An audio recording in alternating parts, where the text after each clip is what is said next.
Laurie Cardoza-Moore, and this is Focus on Israel.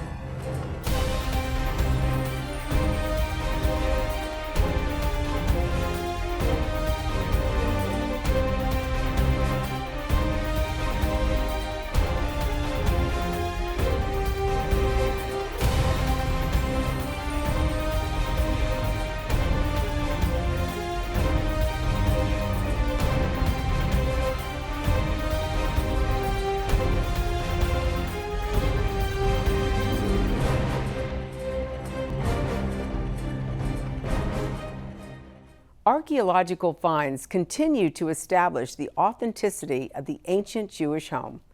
PJTN was on location just after a Herodian street dated back over 2,000 years and used by Jewish pilgrims was uncovered. The brick road was below ground level, and hundreds of thousands of Jews used it 3 times a year to ascend from the Pool of Siloam to the Temple Mount. As the Romans overtook Jerusalem in AD 70, during the First Jewish-Roman War, with the temple in flames, the last of the Jewish rebels hid in the sewers before being murdered. Hello, I'm Laurie Cardoza-Moore, founder of Proclaiming Justice to the Nations, a nonprofit organization dedicated to educating and sharing the message of Christian biblical responsibility to the people and land of Israel in the face of a growing global anti-Semitism. Proclaiming Justice to the Nations was birthed to stop the silence, to wake up Christians and people of conscience to the realities of a world bent on destroying Israel and the Jewish people. In 2019, I had a unique opportunity to take a tour of a new excavation that once again establishes Jerusalem as a Jewish city from over 2,000 years ago. The Step Street, also known as Jerusalem Pilgrimage Road, is an ancient walkway connecting the Temple Mount from its southwestern corner to Jerusalem's southern gate via the Pool of Siloam. Since 2004, archaeologists in the city of David have been working to uncover this 2,000-year-old road. The street was built at the earliest during the 30s of the Common Era, during the Roman period, and began with the works of Herod. After his death, it was the infamous governor of Judea, Pontius Pilate, who completed the pilgrimage road. At the bottom of the road, archaeologists found the Pool of Siloam. Built some 2,700 years ago during the reign of King Hezekiah, Jewish pilgrims used the Pool of Siloam as a mikveh for ritual purification before walking up the street to the temple. It is also the site where Jesus is said to have healed a blind man. It was considered to be one of the most important areas in Jerusalem during the First Temple period. According to Flavius Josephus, a first-century Roman Jewish historian, at its peak, nearly 3 million people visited Jerusalem during the main Jewish pilgrimage festivals. The Step Street is the road that the pilgrims walked on, Jesus walked on, and is an amazing piece of biblical history. This is American. Everything that you see here is original. This is not, we don't renovate anything. It's These original stones. It's original, we just clean it, discover them, clean. Right. This is what we find, you see what we find. First of all, we start here, you see. Oh my gosh, yes. This tunnel. Yeah. And this tunnel is very special. Is new, it's only 2,000 years old. It's only 2,000 years old. Only 2,000 years old. 2,000 years Thank old. you for clarifying. Yes, yes. We discovered it. I took my small son, and we found here a tunnel 20 centimeters like this. So I told him, okay, let's come to crawl to see. And then he saw we crawl like this because I cannot crawl. Right. Yes, my shoulder was too weak. So, and he saw this tunnel. He saw this is a pit. He told me, Abba, this is a pit. I told no, this is a tunnel. Jump in. So we jumped and we started to walk to the pool.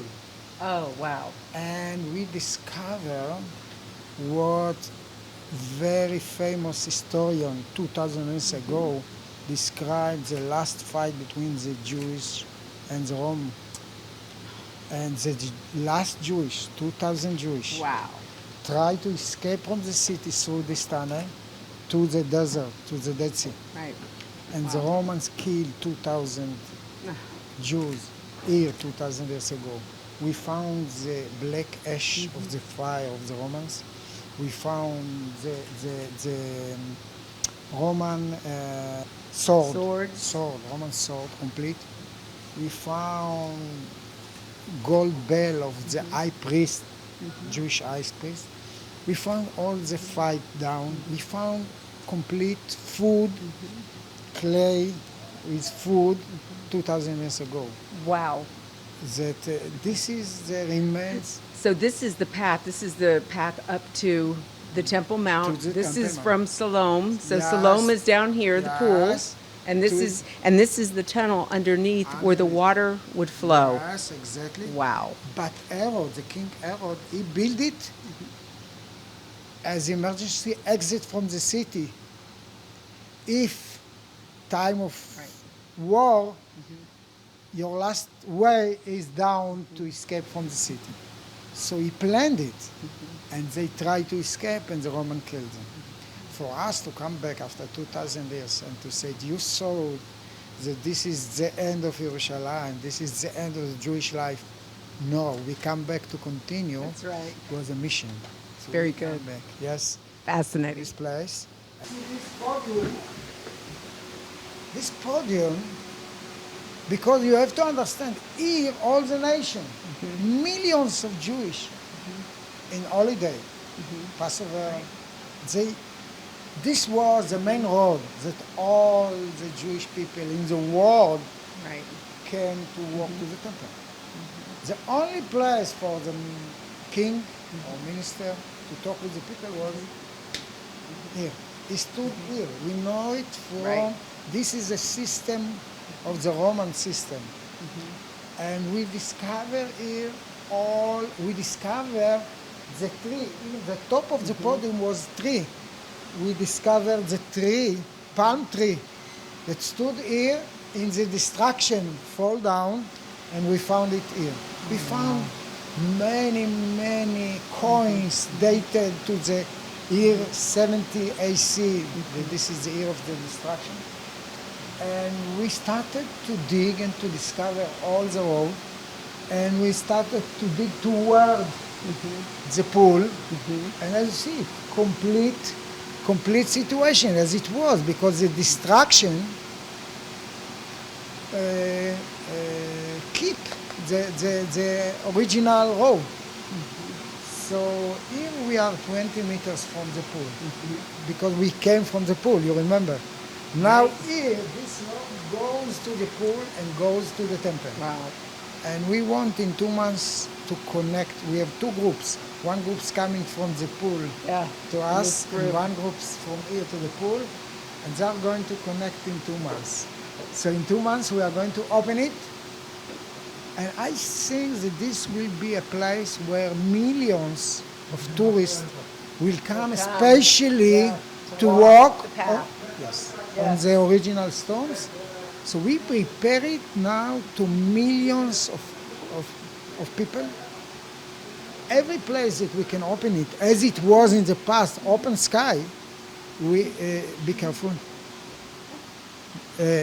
Every place we are going to open it. If not, it will be like a tunnel. You're getting us ready for when the new temple is built, so everybody can. Yes, we prepare it. We have to have the pool. Yes, sure. The pool, the road, and the temple. That's right. Amen. Yes. I want to take you to Israel in pictures and film. I want you to see how God's sovereign hand can be seen before our eyes right here in this land. That's why PJTN is offering a special anniversary package that includes a captivating new book and award-winning DVD. In Israel the Miracle, Encounters with the Land and People God Loves, you'll experience Israel as never before. Through stunning photography and artwork and personal encounters with the people of Israel, you'll gain new appreciation for the land promised to Abraham and his descendants. Learn the magnificent 75-year history of the Jewish state and its drive to persevere under extreme circumstances. It's a beautiful journey with inspiring stories throughout God's land. Israel the Miracle makes a perfect gift that will be treasured for years to come. In addition, you'll receive the award-winning documentary, Israel Indivisible, The Case for the Ancient Homeland. This inspiring film examines the many political twists and turns that make Israel the world's most controversial nation. From Abraham and the Promise to the issues facing the Jewish state today, the film examines the historical, archaeological, legal, and biblical foundations for the modern state of Israel. This is a limited time offer for these two remarkable resources for just a one-time gift of $70 today. Your generous donation will help ensure that PJTN stays on the front lines and in the headlines of all the important issues facing Israel and our Jewish brethren. So please go to pjtn.org today. From studying history, it's very clear that what starts with the Jews never ends only with the Jews. We must strongly stand against any anti-Semitic trends, for if not stopped, they'll cause harm to all of us, and we'll witness the downfall of our Judeo-Christian Western culture. Today, many people say there's no longer a need for a Jewish state, that Jews around the world no longer need a place of refuge. But anyone who has heard recent statistics about the worldwide rise in anti-Semitism would never make such a claim. The reality is that neo-Nazi groups and Nazi sympathizers are increasing around the world. Surveys show that over 1 billion people in the world harbor anti-Semitic attitudes. Close to 50% believe that Jews have too much power in the business world, and 2/3 of the world's population has never heard of the Holocaust or believe the historic accounts of it are inaccurate. Don't let yourself be manipulated by evil people with a wicked agenda. When the self-serving villains are in control, good people from all religions suffer. Muslims, Christians, and all people of conscience should stand proudly and show respect for a country that gives so much to the world in so many ways. Do your part, do your research, and do what you can to make a difference. Because what happens in Israel does affect us all. This is not just a Jewish or just an Israeli problem. This is a problem for all humanity, for each and every one of us who believe in freedom and human rights. Learn more about what you can do at pjtn.org. I recently returned to Jerusalem to see the progress on the exciting new excavation of the Pilgrimage Road. He explained the deeper spiritual and historical significance of Israel's return to its ancient capital and the archaeological evidence of Jewish rights to the land. So we're here today in the center of Jerusalem, in the city of David, with Eli Klevs. And Eli is the Director of Development here at the City of David. And we're getting ready to take you on an amazing tour.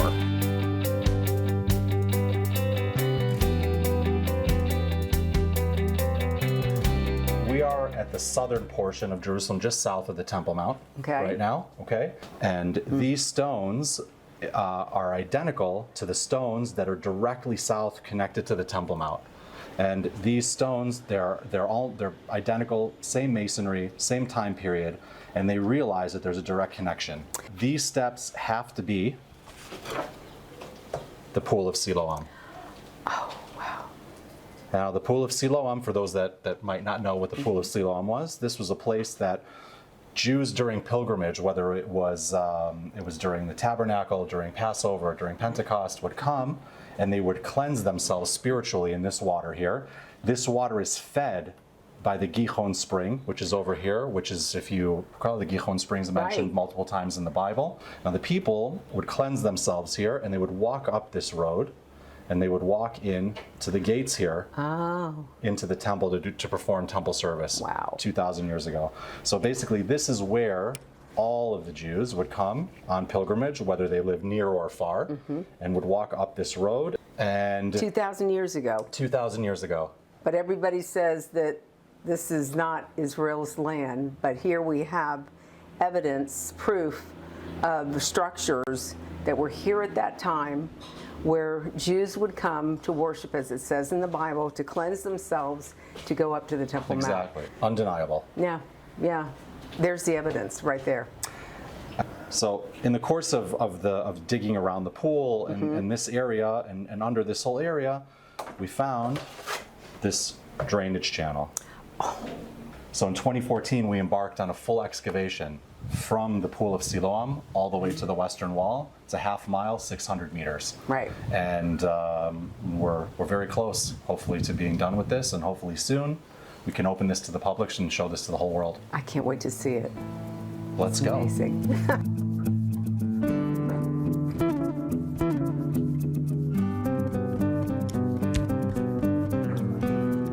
Right now, we're standing on the pilgrimage road, the original pilgrimage road. The stones that you're standing on right now are 2,000 years old. This is the original road. There is no reconstruction here. This is as it was when it was destroyed by Rome in the year 70. Wow. This is amazing. Even what we've got behind us, this is all... So everything behind you here are remnants of the homes and shops because it was like a market here. So people lived here and people had their shops here. Back then. Back then. Back 2,000 years ago. Exactly. So they would have shops on the way going On the way up to the temple. Oh. And here, if you look here, this is that. That's that original drain Oh my God. that we found. So this tunnel's all the way open and it goes all the way from the pool all the way up top. You need to remember, we're in this massive tube here that's under the neighborhood here, but this was open to the sky in ancient times. And Jerusalem is conquered and buried and built up again and conquered again. And so there's a lot of layers of dirt in Jerusalem, a lot of layers of city here. Right. And this was at the time open to the sky. These steps here, this podium, it's a one of a kind in Jerusalem, nothing like it's ever been found in Jerusalem. Interesting. And it's halfway between the pool and the temple. And so I guess, what is it? We know from the Talmud, and we also know from historical sources that this would have been most likely a lost and found. Because you have to understand. Because you'd lose items as you go along the Exactly, way. and you have to understand the spot that you're standing on here right now. If this would have been the intermediary days of Passover right now, you'd have tens of thousands, if not hundreds of thousands of people walking through here. Like, it's nice and quiet for us in here right now, but you have to picture it with the masses, the throngs of people coming through here, losing stuff, and this was quite a central gathering place on the road because it's halfway, and you could find stuff here, and there would have certainly been someone here, like a soapbox, like giving messages to the people that are going through. Right, a soapbox. What a concept! Is that where it started? Yeah, right here. This is the ancient soapbox right here.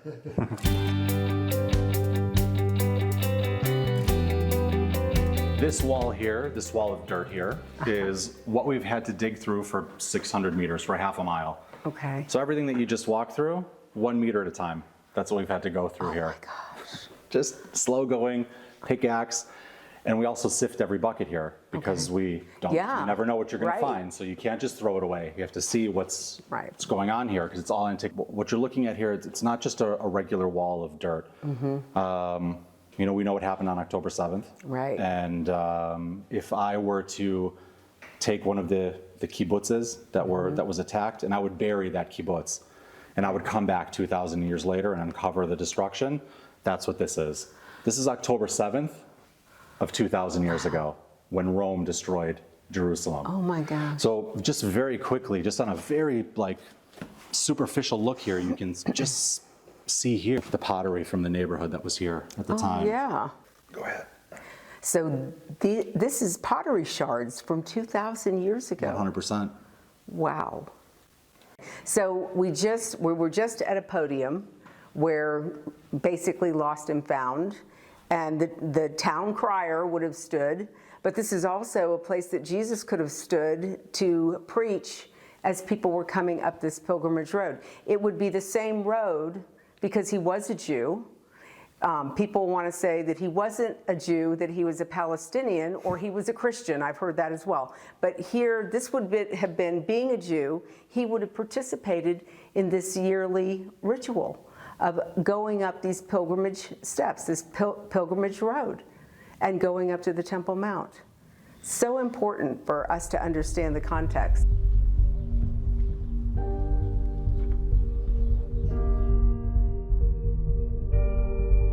So that's the fire from the burning of Jerusalem. Oh my gosh. Wow. Yeah.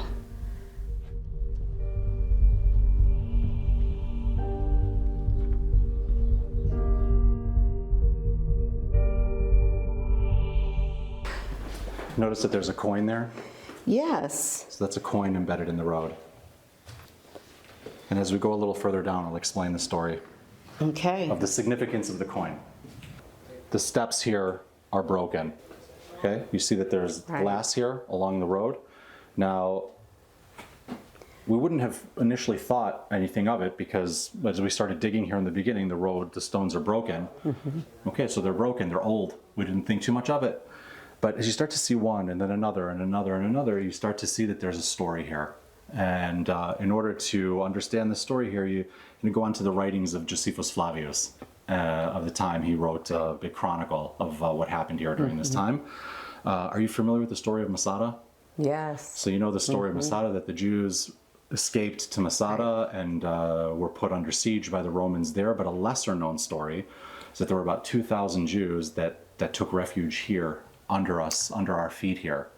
And while the rebellion was going on up top, and they were hiding here in the hopes that things would settle down and that they could go out this way and meet up with the Jews perhaps in Masada or towards the Dead Sea in the desert there.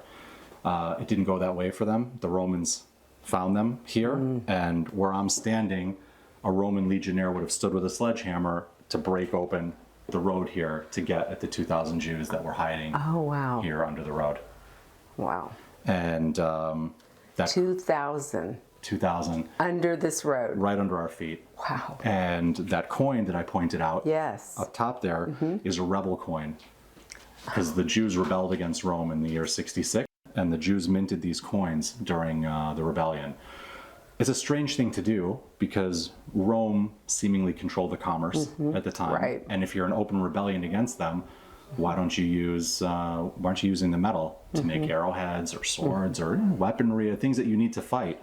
What's more important than the coin is the message on the coin. And the message on the coin in Hebrew, in ancient Hebrew, is for the freedom of Zion. So that's kind of the message of the rebels at that time fighting the Roman legionnaires. Has anything changed? No, I guess not. We're still fighting for Zion. Yeah. And Rome, obviously we know how the story ends here. Right. Rome defeats Judea here and takes over the land. And Emperor Vespasian, he mints his own coin here. And it's the Roman victory coin. And it says in Latin, Judea capta. Judea has been captured. Right. And it's a Roman legionnaire standing over a crying Jewish woman. And that's their victory coin against... Wow. They left something for us, for future generations. That's right. To tell the story, their story.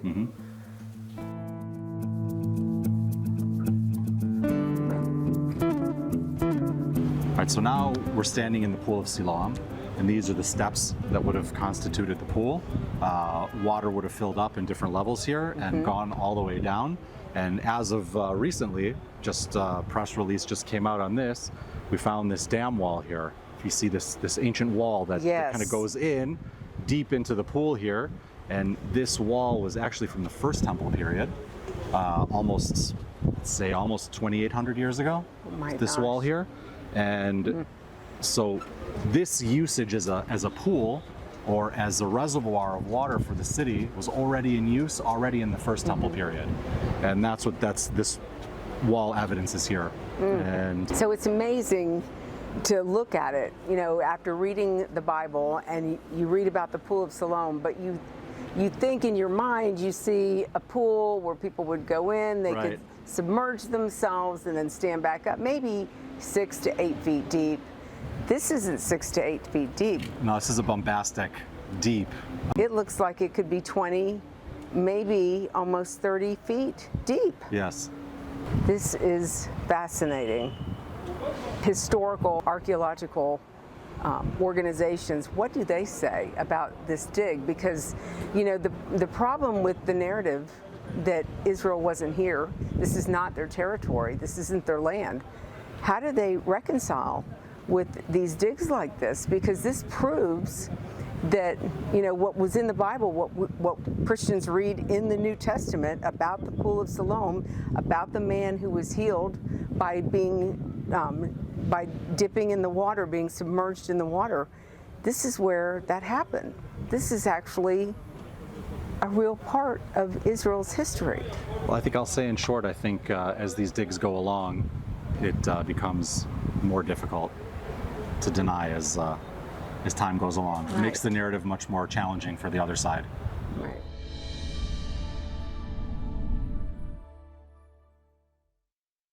As we close out today's program, I want you to know we appreciate your support.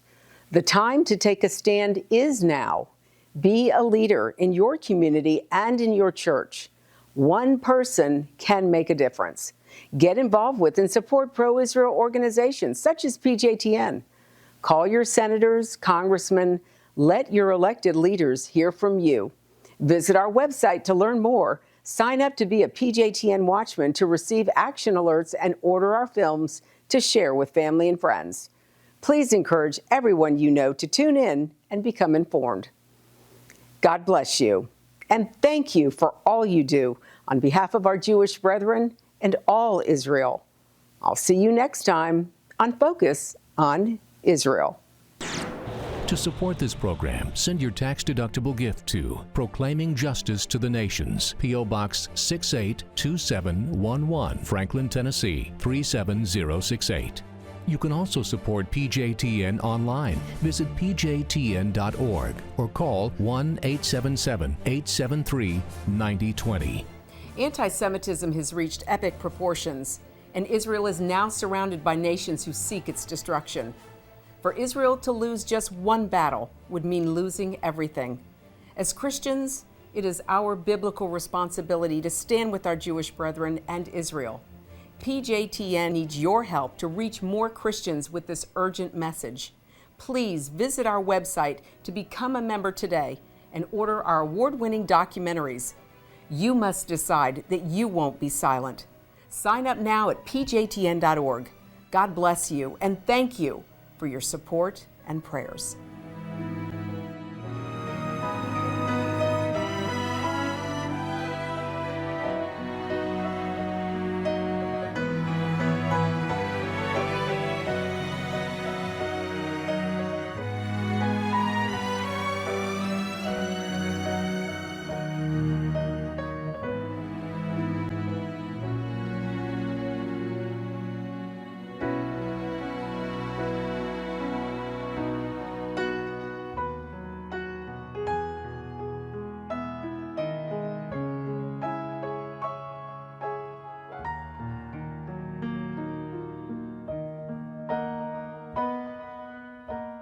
Alpha,